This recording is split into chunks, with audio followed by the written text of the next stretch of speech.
مولا علی شیر خدا فرماتے میں نے اسی سے تو رب کو پہچانا ہے کہ جو میں کرنا چاہتا تھا وہ نہیں ہوا بلکہ وہ ہوا جو میرا رب چاہتا تھا۔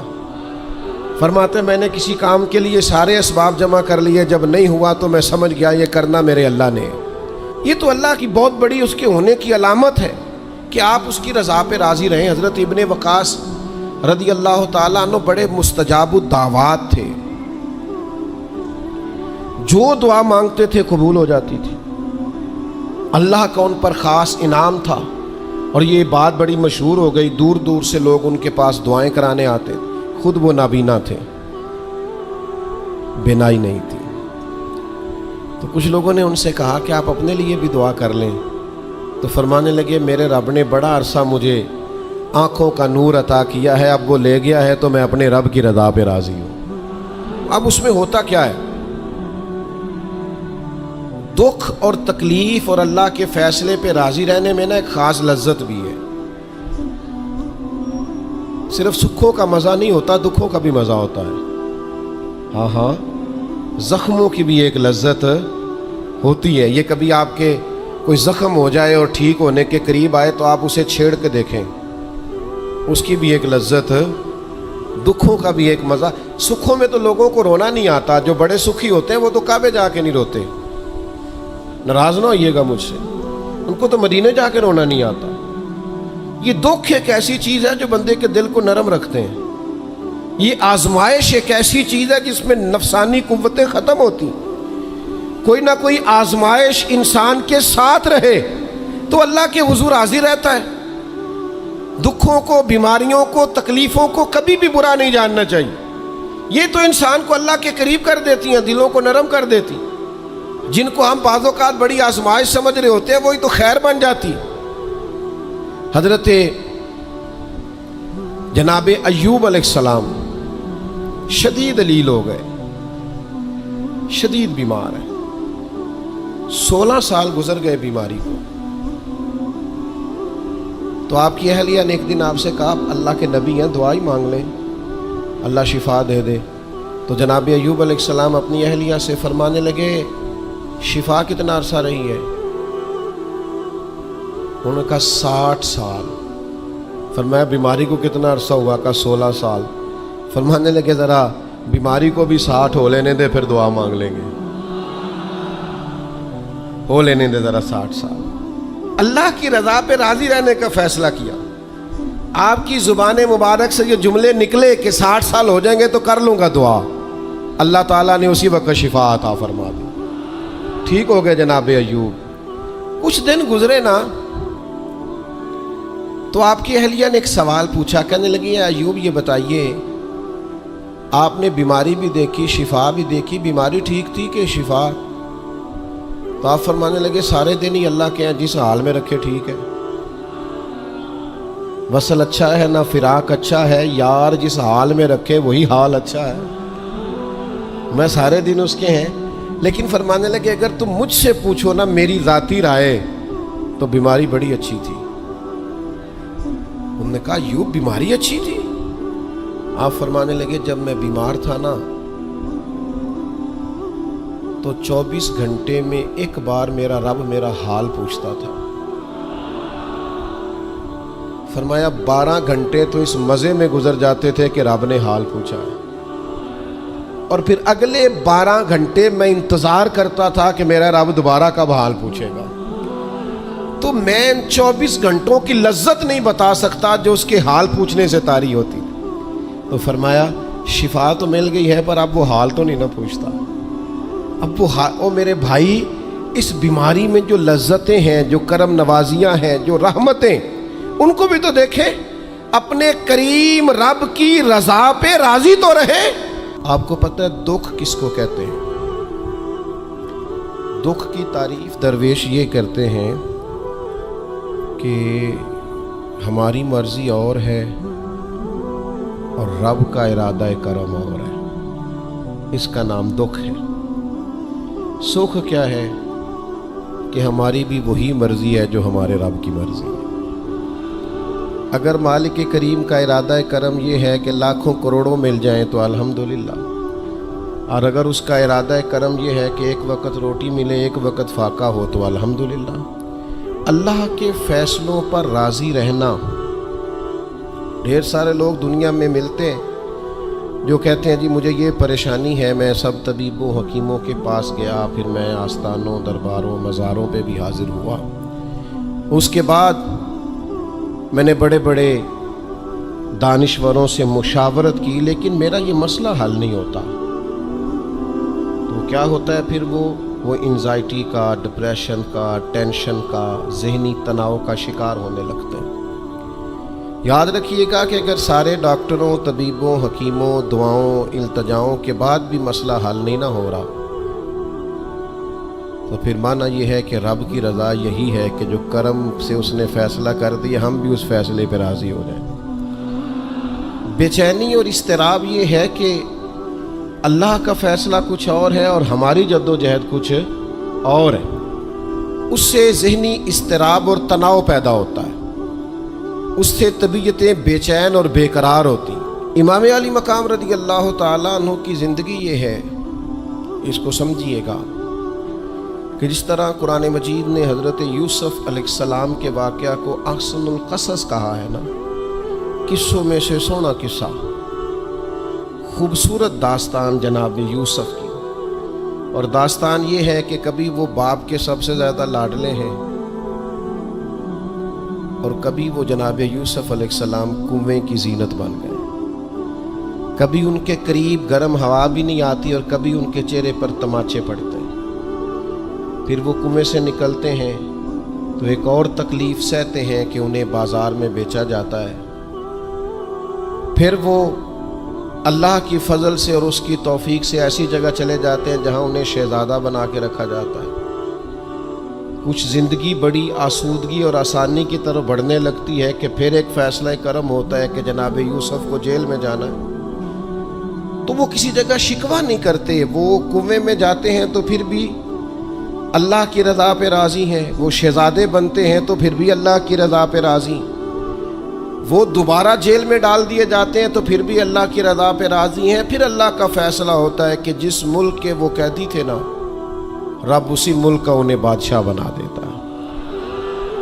یہ انسانی زندگی کا ایک دستور ہے کہ آپ کو دکھ بھی آئیں گے، سکھ بھی آئیں گے، آزمائشیں بھی آئیں گی، تکلیفیں بھی آئیں گی، لیکن سکھوں کا معاملہ تو ہم بڑے لطف کے ساتھ اور ذائقے کے ساتھ گزارتے ہیں، دکھوں کی باری آتی ہے تو شدید اضطراب کا شکار ہو جاتے ہیں۔ بالکل یہی زندگی جناب امام حسین رضی اللہ تعالیٰ عنہ، آپ کبھی خوبصورت پہلوؤں پر غور کریں نا کہ امام علی مقام وہ ہیں کہ کبھی وہ سجدے کی حالت میں نانا کے کندھوں پہ ہیں اور کبھی حضور گلی سے گزر رہے ہیں تو حسنین نانا کے کندھوں پہ ہیں۔ کبھی کیفیت یہ ہے جناب امام علی مقام رضی اللہ تعالیٰ عنہ کی کہ وہ اپنی والدہ کے مقدس کاشانہ نور میں خاتون جنت کی گود میں کھیل رہے ہیں، کبھی مولا علی شیر خدا رضی اللہ تعالیٰ عنہ کی مقدس باہوں میں جھول رہے ہیں۔ یہ سارے نظارے انہوں نے دیکھے، لیکن پھر وہی حسین ابن علی تھے جنہوں نے کربلا کا خشک میدان بھی دیکھا، جنہوں نے وہ چٹیل پہاڑ بھی دیکھے، حق کے رستے میں اپنی اولاد کا قربان ہونا بھی دیکھا۔ کسی جگہ شکوہ نہیں کرتے، بلکہ وہ کہتے ہیں جس حال میں میرا رب رکھے میں اسی حال میں راضی ہوں۔ ہمارے ہاں یہ ہوتا ہے کہ ہم سکھوں کو تو یاد ہی نہیں رکھتے، ہمیں صرف تکلیفیں یاد رہتی ہیں، صرف آزمائشوں کو یاد رکھتے ہیں، مثبت پہلوؤں کو نہیں سوچتے۔ کوئی بھی کام آپ ہوتا ہوا دیکھ لیں گھر میں، خاندان میں، قبیلے میں، تو اس کے جو خوبصورت، معنی خیز، پروقار، اچھے پہلو، ان پر غور نہیں کریں گے۔ وہ ایک جگہ ایک پنچایت تھی، تو وہاں کسی خاتون نے شکوہ کیا کہ میرے خاوند نے مجھے یہ تکلیف دی ہے، یہ آزمائش میں مجھے مبتلا کیا ہے، یہاں سخت سست کہا ہے۔ تو ایک دانشور بزرگ بیٹھے تھے، تو لوگ کہتے ہیں کہ ان بزرگوں نے کہا بیٹا شادی کو کتنا عرصہ بیت گیا؟ تو اس نے کہا میری شادی کو 18 سال ہو گئے۔ تو اس نے کہا یہ جو تم لڑائی، فساد، جھگڑا، دنگا، پریشانی بتا رہی ہو، یہ تو ایک دن کا ہے، باقی 18 سالوں کے بھی بات بتاؤ نا۔ تم نے ایک دن کا جھگڑا تو یاد رکھا اور اس ایک دن کے جھگڑے کے نتیجے میں آنے والی تکلیف کو بھی تم نے یاد رکھا، لیکن وہ جو 18 سال تمہارے اپنے شوہر کے ساتھ سکھی گزر گئے ان کا بھی تو تذکرہ کرو۔ تو کچھ دیر کی خاموشی کے بعد اللہ نے اس خاتون کے دل میں ٹھنڈک پیدا کی اور وہ کہنے لگی میرے شکوے دور ہو گئے ہیں، اب میں انشاءاللہ کوشش کروں گی کبھی دوبارہ اپنے شوہر کی شکایت نہ کروں۔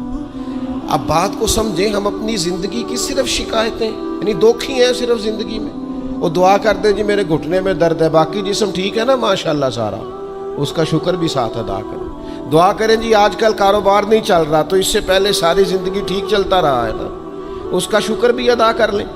قرآن مجید فرقان حمید ارشاد فرماتا ہے اللہ کے بندوں کی شان یہ ہے کہ رضی اللہ عنہم ورضوا عنہ، یہ بڑا خاص پہلو ہے۔ اللہ فرماتا ہے کہ اللہ ان سے راضی ہے اور وہ بھی اپنے اللہ سے راضی ہے۔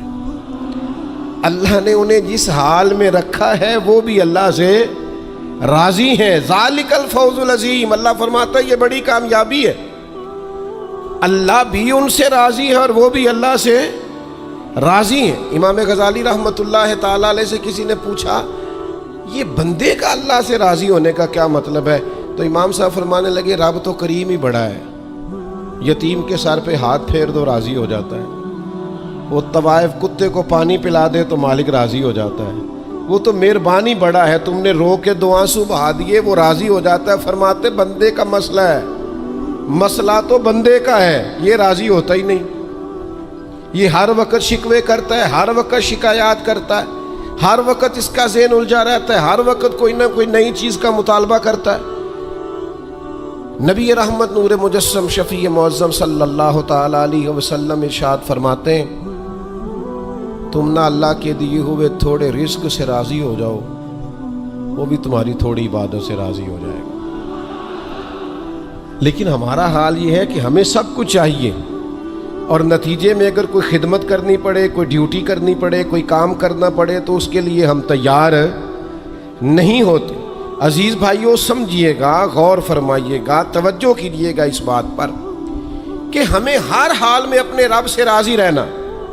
آزمائش آ جاتی ہے، دکھ آ جاتے ہیں، محنت پوری کریں، جد و جہد پوری کریں، جو کام آپ کرنے جا رہے ہیں اس کے لیے جتنے ضروری اسباب ہیں وہ جمع سارے کریں، لیکن نتیجہ اللہ پہ چھوڑ دیں، رزلٹ اپنی مرضی کا نہ مانگیں۔ یہ عقیدہ توحید یہ ہے کہ نتیجہ جو رب ہمارے لیے نکالے وہ نتیجہ ہمیں قبول ہونا چاہیے۔ درویش نے ایک جملے میں بات ختم کر دی، وہ کہتے ہیں دکھ قبول محمد بخشا، بس راضی رہن پیارے۔ اگر پیارے راضی ہیں دکھ دینے میں تو پھر ہمیں یہ دکھ قبول ہے اور کئی دفعہ قبول ہے۔ تو اپنی طبیعت کے اندر یہ مقام تسلیم و رضا لائیں، ہر وقت اپنے رب سے راضی رہے۔ صحیح مسلم شریف میں حضرت عمر فاروق رضی اللہ تعالیٰ عنہ کا ایک جملہ بڑا خوبصورت ہے اور حضور اس کو سن کے بڑے راضی ہوئے، صحیح مسلم میں موجود ہے۔ حضرت عمر نے ایک موقع پر جب سرور کائنات علیہ السلام کو تھوڑا ناراض دیکھا، حضور کے چہرے پر کچھ آثار ناراضگی دیکھے، تو جناب عمر نے ایک جملہ کہا تھا جو بڑا حسین ہے اور کتب احادیث میں چمکتا ہے۔ حضرت عمر نے وہ بات کہی تو حضور کی ناراضگی خوشی میں بدل گئی، نبی پاک علیہ السلام کے چہرے پر جو آثار ناراضگی تھے وہ خوشی کے تصورات میں بدل گئے۔ حضرت عمر عرض کرنے لگے رضیت باللہ ربا وبالاسلام دینا وبسیدنا ومولانا محمد نبی و رسولا۔